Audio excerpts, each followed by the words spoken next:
Hello friends, कैसे हैं आप लोग। उम्मीद करते हैं आप लोग अच्छे होंगे और आपकी स्टडी अच्छे से चल रही होगी। जैसा कि पिछले वीडियो में हम लोगों ने केंद्रक को कैसे उसका formula x1 plus x2 plus x3 बटा 3 y1 plus y2 plus y3 बटे 3 आता है उसको प्रूव किए थे और विथ क्वेश्चंस उसका समाप्ति किए थे। आज हम लोग यदा हियर दियर कहीं आपको देखने को मिल जाता है इन सेंटर, बोले तो अंतः केंद्र। अंतः केंद्र से रिलेटेड कुछ क्वेश्चंस होते हैं जो कि आपको यहाँ 10th लेवल में कहीं कहीं मिल जाएगा, लेकिन आपको 11th में पढ़ना ही पढ़ना है। इन सेंटर, सरकम सेंटर, सब चीज के बारे में हायर क्लासेस में पढ़ना है। तो आइए हम लोग पढ़ लेते हैं इन सेंटर क्या है और इन सेंटर के फॉर्मूला को मतलब कैसे, कौन सा फॉर्मूला होता है जिससे कि किसी भी त्रिभुज के तीनों शीर्षों का नियामक दे, तो इन सेंटर कैसे ज्ञात करते हैं, आइए उसको समझते हैं। ओके, अगर बात करा जाए बाबू इन सेंटर के, क्या के बात करा जाए, इन सेंटर अंतः केंद्र, क्या बाबू, अंतः केंद्र, अंतः केंद्र कहते हैं। और अंतः केंद्र को अंग्रेजी में कह सकते हैं इन सेंटर। क्या कह सकते हैं बाबू, इन सेंटर कह सकते हैं। अब इन सेंटर क्या होता है, तो किसी त्रिभुज के, क्या बाबू, किसी त्रिभुज के तीनों, किसी त्रिभुज के तीनों कोण, किसी त्रिभुज के तीनों कोण अर्धकों के तीनों कोण अर्धकों के कटान बिंदु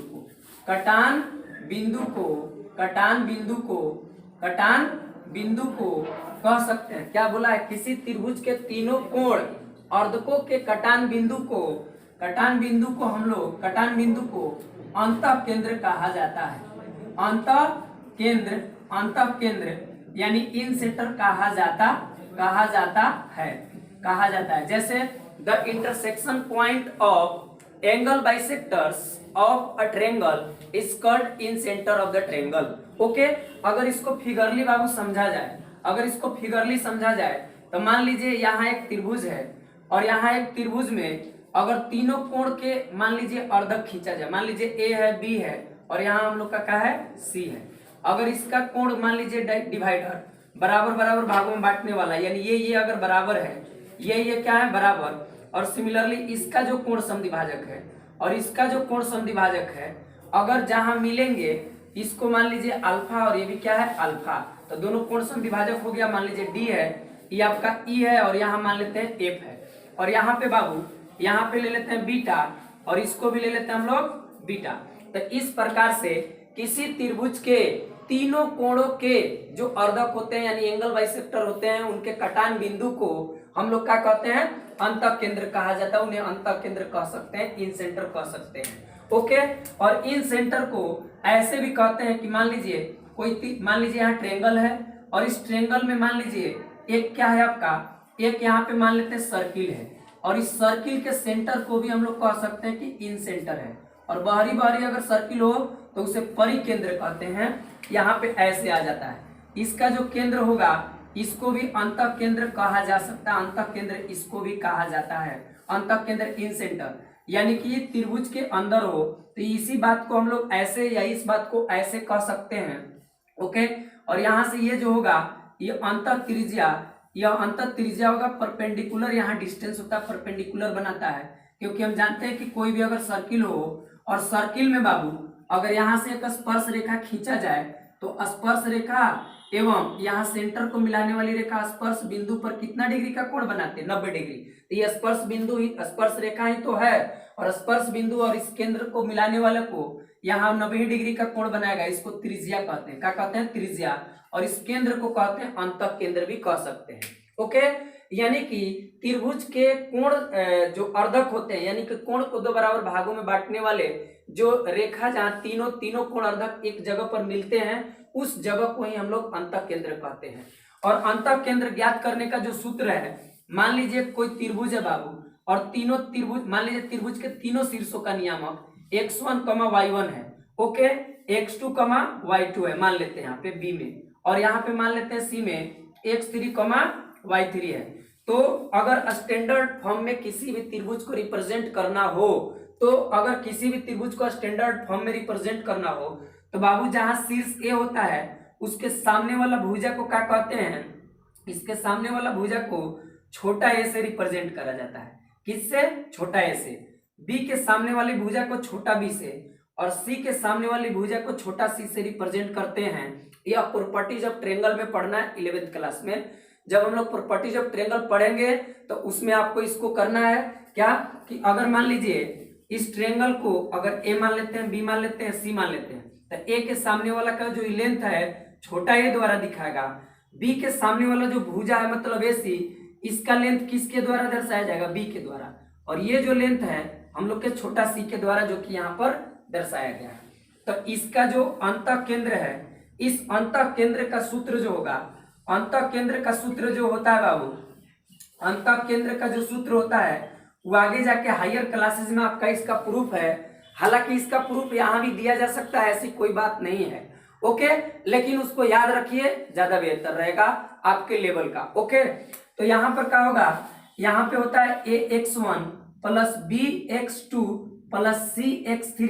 अब बट्टे में क्या हो जाएगा बाबू? यहाँ पर हो जाएगा a plus B plus C, comma यहाँ पर हो जाएगा ax2, यहाँ पर सॉरी यहाँ पर y हो जाएगा, क्योंकि y निकालना है तो सिर्फ y पर ध्यान देंगे। ay1 plus by2 plus cy3। अब बट्टे में हम लोग का हो जाएगा a प्लस बी प्लस सी। और यही आपका क्या होता है? अंतः केंद्र का सूत्र होता है। अंतः केंद्र का सूत्र होता है ax1 plus bx2 plus cx3 बट्टे में a plus B plus C, comma ay2 plus by2 plus cy3 upon a plus B plus C. Okay, अंतः केंद्र। और आप लोगों को पिछला वीडियो में हम लोगों ने पीछे के वीडियो में बताया गया आपको कि जो समबाहु त्रिभुज होता है, समबाहु त्रिभुज में जो केंद्रक होता है वही अंतः केंद्र होता है, वही लंब केंद्र होता है, यानी सभी के सभी बराबर होते हैं। यानी जो आपका वहां पे केंद्रक का नियामक होगा वही अंतः केंद्र का नियामक होगा, वही लंब केंद्र का नियामक होगा। तीनों के तीनों एक ही पॉइंट होते हैं सिर्फ और सिर्फ समबाहु त्रिभुज में। ओके, सिर्फ समबाहु त्रिभुज में तीनों पॉइंट्स एक ही होते हैं। एक निकालिए और उसी से बोल दीजिए। अगर अंतः केंद्र इतना इतना दे दे या फिर कह दे केंद्र कितना है 3,2, तो आपका अंतः केंद्र भी 3,2 ही होगा, लंब केंद्र भी 3,2 ही होगा। ओके, तो आइए हम लोग इस फॉर्मूला के इस्तेमाल करके किसी त्रिभुज के हम लोग अंतः केंद्र को कैसे ज्ञात कर सकते हैं, इस फॉर्मूला के इस्तेमाल करके। आइए एक क्वेश्चन से इसको समझ। जैसे मान लीजिए हमको इस सवाल को हल करना है, यानी कि इसका क्या ज्ञात करना है बाबू? इसका ज्ञात करना है इन सेंटर, अंतः केंद्र। ओके, यानी जब अंतः केंद्र ज्ञात करना हो तो हम लोग सोल्यूशन, इसको पहले सबसे पहले बाबू हम लोग एक ट्रायंगल के द्वारा इसको अगर रिप्रेजेंट कर देते हैं तो थोड़ा ज्यादा आसानी होगा। यहाँ पर क्या होगा? ए को मान लेते हैं 7,-36 और बी को मान लेते हैं कितना है 7, मान लीजिए 20 बी में, एंड सी में आपका क्या हो जाएगा -8,0। तो बाबू ए के सामने वाला ए ना हो जाएगा, बी के सामने वाला छोटा बी और सी के सामने वाला छोटा सी। तो हम लोग क्या करेंगे? पहले दूरी सूत्र का इस्तेमाल करेंगे। चूंकि दूरी बराबर होता है बाबू √x1 माइनस x2 या x2 माइनस x1, कोई भी बोलिए, कोई दिक्कत नहीं है। y1 माइनस y2 का क्या हो जाएगा? होल स्क्वायर, यानी x मिले x का घटा के और y मिले y के घटा के स्क्वायर का स्क्वायर लेके जोड़ के उसका रूट ले लेंगे, आपका हो जाएगा। ओके, तो इसीलिए हम लोग तीनों साइड को निकालना होगा। पहले हम निकालते हैं बाबू BC, और BC को क्या लिखेंगे? BC किसके बराबर है? A के बराबर। तो इसको निकालेंगे BC, तो B और C पर ध्यान देंगे ना, इस पर और इस पर ध्यान देंगे, यानी इसमें से इसको घटाएंगे, यानी 7 और माइनस माइनस कितना हो जाएगा? घटाना है 8, तो हम इसका होल स्क्वायर कर देंगे, प्लस इसका 20 में से कितना घटेगा बाबू? 20 में से आपको घटेगा 0 और इसका क्या कर देंगे? होल स्क्वायर कर देंगे। अगर इसको हल करते हैं तो हमें क्या मिलेगा? तो माइनस माइनस प्लस हो जाएगा, तो ये आपका कितना हो जाएगा? 7 + 8 का होल स्क्वायर, अब प्लस हम लोग का कितना हो जाएगा बाबू? 20 का होल स्क्वायर। अगर इसको अगले राउंड में अगर हल करें, अगले राउंड में क्या हो जाएगा? 8 7 15 का स्क्वायर, अब प्लस का हो जाएगा 400, यानी कि अगर जोड़ेंगे तो 400 इसका हो जाता है 225, 15 का होता है 225, थोड़ा सा 1 से लेकर 30 तक इसका आप लोग थोड़ा ध्यान में रखिए। तो ये कितना हो जाएगा आपका? 625, और 625 का क्या निकलेगा? 25, तो ए का मान निकल गया 25। अब उसी प्रकार से हम AC निकालेंगे। AC बोले तो बी के वैल्यू ना, और बी का वैल्यू जब निकालेंगे तो हमको इसमें से इसको घटाना है। ओके, यानी 7 में से घटाना है माइनस, यहाँ पर कितना घटाना है? घटाना है फॉर्मूला से -8 को, किसी में से किसी को घटाइए, रिजल्ट पर कोई प्रभाव पड़ेगा नहीं। यहाँ पर क्या हो जाएगा, आपको जब 7 में ले घटाए हैं तो यहाँ पर -36 में से घटाना होगा कितना, 0 का होल स्क्वायर। तो बाबू जब इसको हल करेंगे तो क्या फल मिलेगा, देखिए इसको करेंगे माइनस माइनस प्लस, तो 15 का स्क्वायर हो जाएगा क्या प्लस, इसको क्या करेंगे -36 का स्क्वायर हो जाएगा क्या, बोलिए। तो जब इसको हल करेंगे तो हम लोगों को कितना मिलेगा, देखिए अगर इसका हल करते हैं तो 15 का स्क्वायर हो जाएगा आपका 225 अब प्लस 36 आ गया, तो 36 का होता है 1296, क्योंकि चाचा के 36 के 6 और 6 दूनी माने 36 18 18 दूनी 36 और 36 और 3 उधर से 39 के 9 हो जाएगा, और हाथ में लगेगा फिर कितना 3, फिर 3 3 9 और 3 कितना हो जाएगा 12, यानी 1200 कितना हो जाएगा बाबू 1296 हो जाएगा 36 का। जब जोड़ेंगे इसको तो जोड़ेंगे तो कितना हो जाएगा हम लोगों का, देखिए 8 ये कितना हो जाएगा जी, यहाँ पर 6 5 11 की 1 और यहाँ बचा 9 2 11 एक हसीलवा कितना हो गया 12 की 2, मान लीजिए हाथ में 1 और ये कितना होगा 4 1 5 और यहाँ कितना हो जाएगा आपका 1, आपका कितना हो गया 1521।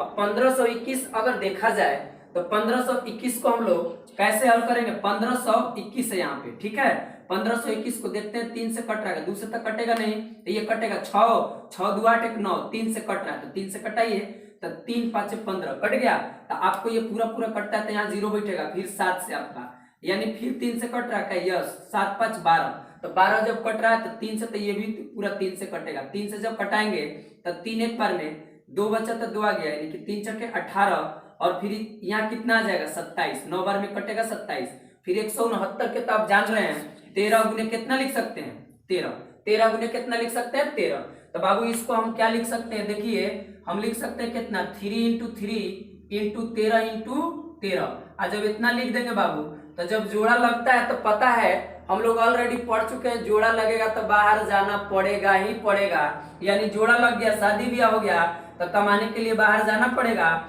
है ना।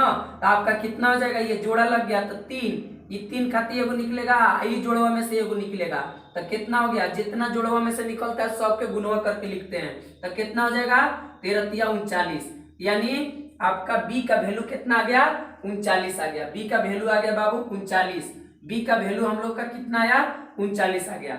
अब हम लोग निकालेंगे किसका, हम लोग निकालेंगे ए बी निकालेंगे, ए बी बोले तो सी का वैल्यू, तो सी का वैल्यू निकालना है तो देखिए इसमें से इसको घटाइए, यानी 7 में से 7 को घटाएंगे होल स्क्वायर, अब प्लस कितना बाबू 7 में से 7 को घटाए, अब फिर यहाँ है -36 -20 ना घटाइएगा तो कितना होगा बाबू 7 7 खत्म, तो 0 के ना होल स्क्वायर हो गया, अब माइनस में कितना 5 और यहाँ 6 56 हो गया, -56 का स्क्वायर, तो बाबू ये कितना हो जाएगा बोलिए, तो आपका 56 का स्क्वायर रहेगा माइनस में, तो माइनस माइनस प्लस से ना हो जाएगा, जोड़ा लग जाएगा तो 56 बाहर निकल गया, यानी सी का वैल्यू कितना आ गया इतना। अब चूंकि क्या है अंतः केंद्र निकालना है, तो अंतः केंद्र बराबर सूत्र होता है बाबू, अंतः केंद्र का सूत्र होता है, इन सेंटर का सूत्र होता है क्या, ax1 + bx2 + cx3, अब बट्टे में कितना आ जाएगा a + b + c, यहाँ हो जाएगा ay1 + by2 + cy3, अब बट्टे में बाबू का हो जाएगा a + b + c, और यही आपका क्या हो गया अंतः केंद्र का सूत्र हो गया। तो इसीलिए अंतः केंद्र बराबर a के जगह कितना रखना है, तो a के जगह है आपका कितना 25, तो 25 गुना कितना रखेंगे हम लोग यहाँ पे x1 के जगह, तो x1 इसको माने हैं तो 7 रख दीजिए, ओके। अब प्लस b कितना है, तो b का वैल्यू कितना है हम लोगों का 39, तो 39 गुने हम लोग किसका रखेंगे यहाँ पर x2 का वैल्यू, यानी इतना हो गया 39 गुने कितना रख देंगे हम लोग यहाँ पे 7, अब फिर बाबू प्लस कितना c का वैल्यू हम लोग का अभी 56 आया, गुने x3 कितना है, तो x3 है माइनस में कितना बाबू 8 है, ऐसे है। अब बटा में कितना आप लोगों के, तो यहाँ पर a + b + c बोले तो यहाँ लिखेंगे, यहाँ a का वैल्यू 25 अब प्लस कितना आपका कितना हो जाएगा b का वैल्यू, तो b का वैल्यू आया 39 अब प्लस c का वैल्यू कितना है बाबू 56, अब कॉमा आपको ऐसे कर दिए, फिर आपको यहाँ वैल्यू पुट करेंगे a का वैल्यू 25 गुने y1 कितना है, तो माइनस में 36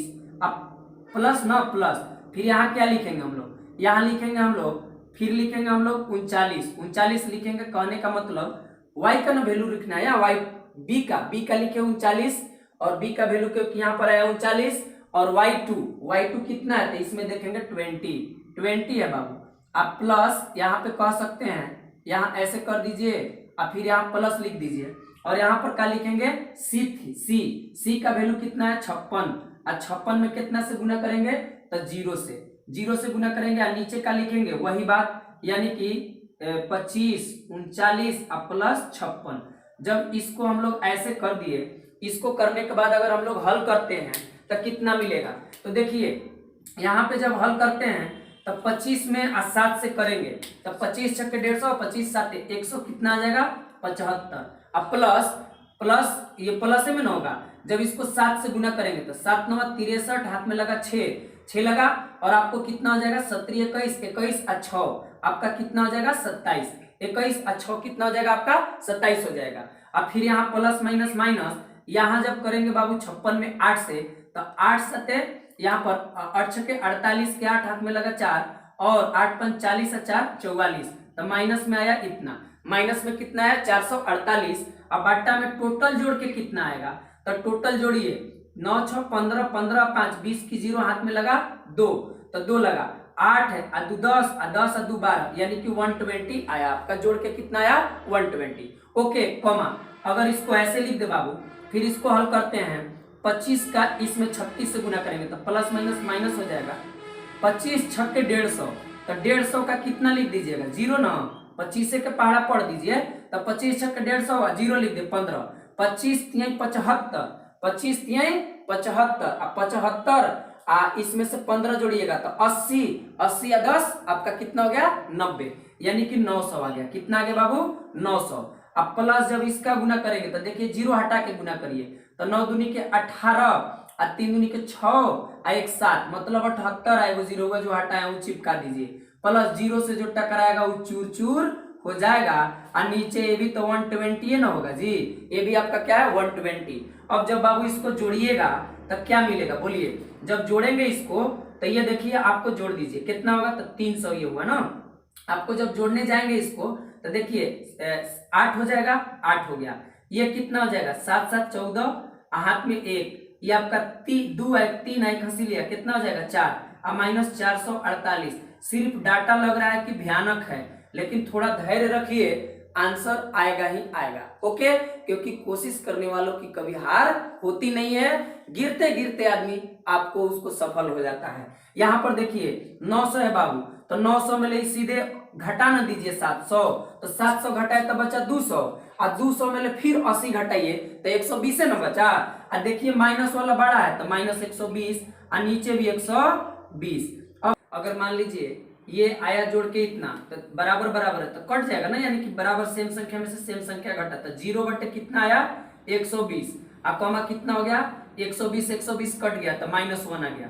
और 0 बटा कोई संख्या हो नीचे, 0 को छोड़ के नीचे, 0 नीचे नहीं होता है। ओके, तो कितना हो जाता है 0 और कॉमा -1। और इस सवाल का आपका अंतः केंद्र अगर पूछे, इन सेंटर पूछे, तो इस सवाल का अंतः केंद्र आपका कितना हो गया 0, -1 आंसर हो गया। ओके, आइए एक और सवाल करते हैं समबाहु त्रिभुज से संबंधित कि मान लीजिए अगर वो आपका केंद्रक दे दिया तो अंतः केंद्र का मतलब कैसे निकालते हैं, शीर्ष नहीं देगा तो। ओके, आइए देखते हैं उस सवाल को।